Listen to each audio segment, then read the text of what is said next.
दोस्तों, नकली नोटों के बारे में आपने सुना या फिर इन्हें देखा होगा। नहीं, अभी हम बच्चों के खेलने वाली नकली नोटों की बात नहीं कर रहे, बल्कि उन नोटों की बात कर रहे हैं जिन्हें असली नोटों की मास्टर कॉपी कहा जाता है और इन नोटों को इलीगली मार्केट में इस्तेमाल किया जाता है। जी हाँ, आपने बिल्कुल सही सुना।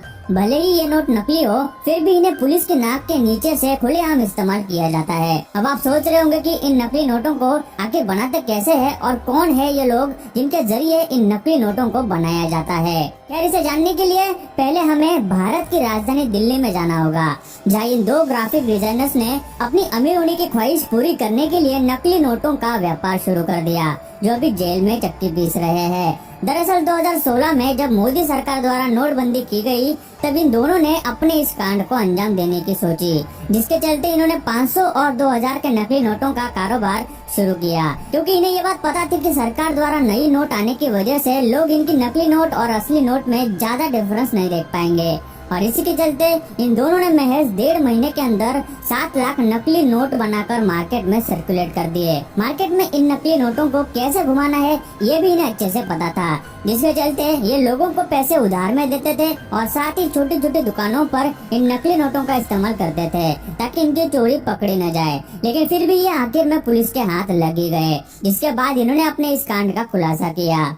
क्या देखा जाए तो नकली नोट बनाने वाले सभी गुनहगार इन जैसे ग्राफिक डिजाइनर हो जरूरी नहीं, क्योंकि ऐसे काम करने वाले कुछ लोग अंगूठा छाप भी हो सकते हैं, जिनमें ग्वालियर का रहने वाला ब्रिजेश मौर्य और उसका भाई शामिल होता है, जो कि अमीर होना चाहते हैं, जिस कारण उन्होंने जाली नोटों का धंधा करने का सोचा। लेकिन उन्हें ये नहीं पता था कि नकली नोट आखिर बनाए कैसे जाते हैं, और इसका जवाब उसे यूट्यूब से मिला। जी हाँ, आपने बिल्कुल सही सुना। ब्रिजेश ने यूट्यूब की कुछ वीडियोस देखकर जाली नोट कैसे बनते हैं ये सीखा। जहाँ लोग यूट्यूब से कुछ भी सीख सकते थे, लेकिन इन लोगों ने तो नोट कैसे प्रिंट किए जाते हैं वो सीखा, और इसी नॉलेज का इस्तेमाल करके अपने इस काम को अंजाम दिया। लेकिन इन्हें नहीं पता था कि नकली नोटों का कारोबार करने से आज तक कोई भी पुलिस से छुप नहीं पाया है। और इन लोगों ने सिर्फ 5 महीनों में 8 लाख नोट छाप दिए। अपने इस इलीगल धंधे में ज्यादा प्रॉफिट मिलने की वजह से ब्रिजेश ने एक किराए का मकान लिया, जहाँ ये लोग नकली नोट बनाने का काम करते थे और दिन में इन नोटों को मार्केट में सप्लाई कर देते। मुनाफे की बात करें तो इन्हें 1 लाख रुपयों के नकली नोटों के बदले 40,000 रुपए मिलते थे। अब आप सोच रहे होंगे कि नोटों को ये लोग बनाते कैसे हैं? तो ये लोग नकली नोट बनाने के लिए किसी आम कागज का नहीं, बल्कि इस खास तरह के पेपर का इस्तेमाल करते थे, जो थोड़ा आरबीआई द्वारा इस्तेमाल किए जाने वाले पेपर जैसा लगता था। इसकी शुरुआत होती थी स्कैनिंग से, जहाँ कंप्यूटर में असली नोटों को स्कैन करके इसे उस पेपर पर प्रिंट करते थे। वही दूसरी ओर सफेद पतले पेपर पर नकली वाटर मार्क भी लगाया जाता था। ये होने के बाद इन नोटों पर आरबीआई जैसे हरे रंग की सिल्वर पट्टी भी लगा देते।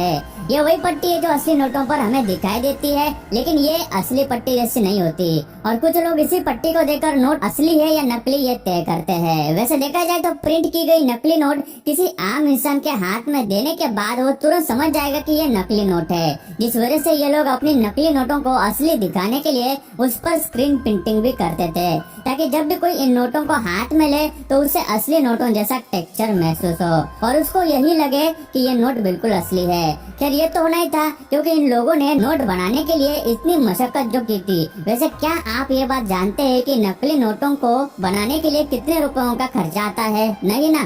तो इसे जानने के लिए हमें उत्तर प्रदेश में हुए इस कांड को जानना होगा, जहाँ इन 3 लोगों की गैंग को पुलिस द्वारा पकड़ा गया।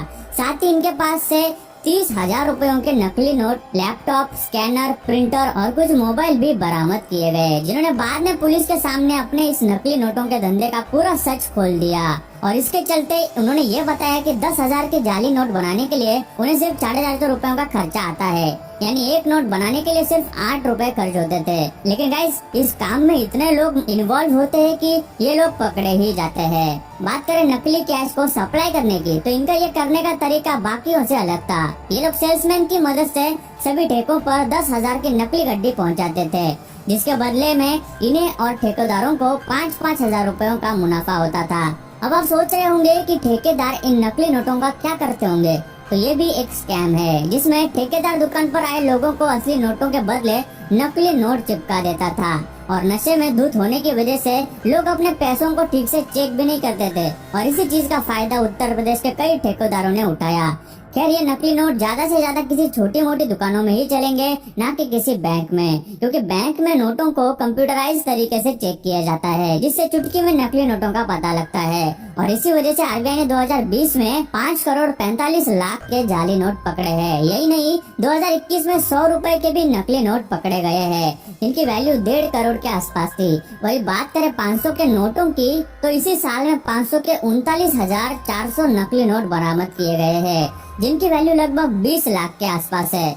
वैसे देखा जाए तो अभी भी मार्केट में कई लोगों द्वारा जाली नोटों का सर्कुलेशन हो रहा होगा, लेकिन जिससे हमारे पास भी नकली नोट आ सकती है। और इससे बचने के लिए क्या करना है ये हम आपको बताते हैं। हम जब भी किसी बड़ी अमाउंट वाली नोट को लेते हैं तो उसे लाइट की तरफ ले जाकर चेक करते हैं, जिससे हमें नोट के भीतर गांधी जी का वाटर मार्क नजर आता है, जो कि नकली नोटों को पकड़ने का एकदम सही तरीका है। साथ ही आप एक और तरीका भी अपना सकते हैं, जिसमें नोट को थोड़ा फोल्ड करें तो सिक्योरिटी थ्रेड का कलर ग्रीन से ब्लू हो जाता है, और ऐसा नकली नोटों में होना नामुमकिन है। इसी के साथ असली नोटों पर देवनागरी में लिखा वैल्यू ऑफ मनी और अशोक स्तंभ भी होता है, जिसे नॉर्मली नहीं बल्कि रफली प्रिंट किया जाता है, ताकि छुपकर ही असली नकली में फर्क समझा जा सके। तो अभी आप में से सभी ये समझ गए होंगे कि नकली नोटों से कैसे बचना है और इन्हें किस तरह चेक करना है। वैसे नकली नोटों के बारे में हमने सारा कुछ जान लिया, लेकिन अभी आप ये जानने के लिए भी उत्सुक होंगे कि आखिर असली नोटों को कैसे बनाया जाता होगा गवर्नमेंट से।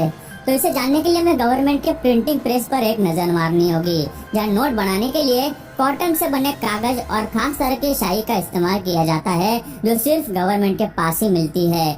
इन पेपर शीट को एक खास तरह की मशीन साइमंटन में डाला जाता है, जिसके बाद इस दूसरी मशीन, जिसका नाम इंटरव्यू है, इसमें नोट बनाने वाले कलर को ऐड करते हैं, जिससे नोट प्रिंट होते हैं। एक शीट में 32 से 38 नोट छपे हुए होते हैं, जिसके बाद ये नोटों पर खास तरह की स्याही की मदद से उनकी वैल्यू प्रिंट करते हैं और साथ ही इस पर बारीकी से डिटेल प्रिंटिंग करते हैं। अगर नोटों को मैग्नीफाइंग ग्लास से देखा जाए तो उसमें से हम इस शार्पनेस का अंदाजा लगा सकते हैं। ये होने के बाद नोटों के अंदर इस तरह की चमकीले रेशे भी डाले जाते हैं, जिन्हें अल्ट्रावायलेट लाइट में देखा जा सकता है। यह सब हो जाने के बाद इन नोटों पर उनका नंबर डालते हैं, जिन्हें बाद में एक एक करके बारीकी से चेक करते हैं, ताकि अगर कोई नोट खराब निकले तो उसे रिसाइकलिंग के लिए भेजा जा सके और उनकी जगह नए नोट बनाए जाए। ये सब होने के बाद हमारी करेंसी पूरी तरह से बनकर तैयार है, जिसे इंडिया की सभी बैंक्स में आरबीआई द्वारा सप्लाई किया जाता है। वैसे क्या आप जानना चाहते हैं कि आरबीआई को ये नोट बनाने के लिए कितना खर्च आता है? तो हम आपको बता दें कि आरबीआई को 10 और 50 रुपए के नोट बनाने के लिए 1 रुपए 1 पैसे का खर्च आता है।